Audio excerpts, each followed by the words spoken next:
కోసం అసలు ఎందుకు వచ్చాడు, ఆయన ఎందుకు చదువుకోవాల్సి వచ్చిందని కొన్ని వచ్చాడు మనం చూసుకున్నాము. ఎఫెసీయుల పత్రిక ఎఫెసీయులు 2వ అధ్యాయం 11వ వచనం నేను చదువుతున్నాను. కాబట్టి మునుపు శరీర విషయంలో అంచనులై ఉండి శరీరమందు చేతితో చేయబడిన సున్నతి గలవారు అనబడిన వారి చేత సున్నతి లేని వారు అనబడిన మీరు ఆ కాలమందు ఇశ్రాయేలుతో సహా పౌరులు కాక పరదేశులు, వాగ్దాన నిబంధనలు లేని పరజనులను, నిరీక్షణ లేని వారు, లోకమందు దేవుడు లేని వారై ఉండి క్రీస్తుకు దూరస్తులై ఉండిరని మీరు జ్ఞాపకం చేసుకోండి.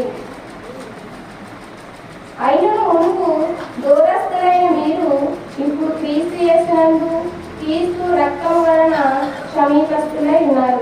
ఇక్కడ చదవబడిన వాక్యాన్ని మనం చూసినట్టే మనము దేవుని ఎరగని అంచెల వలె ఉన్నామని దేవుని వాక్యం ఇక్కడ సున్నతి చేయబడిన వారి వలె దేవుని ఎరగకుండా, నిరీక్షణ లేకుండా, రక్షణ లేకుండా క్రీస్తుకు దూరస్తులుగా ఉన్నామని ఇక్కడ వాక్యం మనకు సెలవిస్తుంది.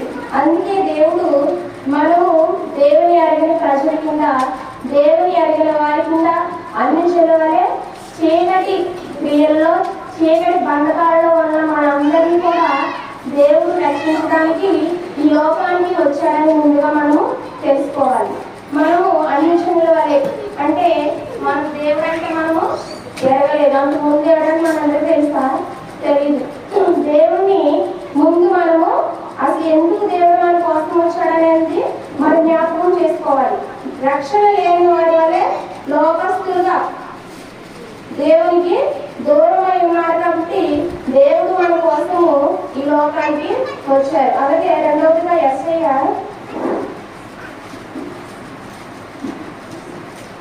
53వ అధ్యాయము 6వ వచనం. యెషయా గ్రంథము 53వ అధ్యాయము 6వ వచనం.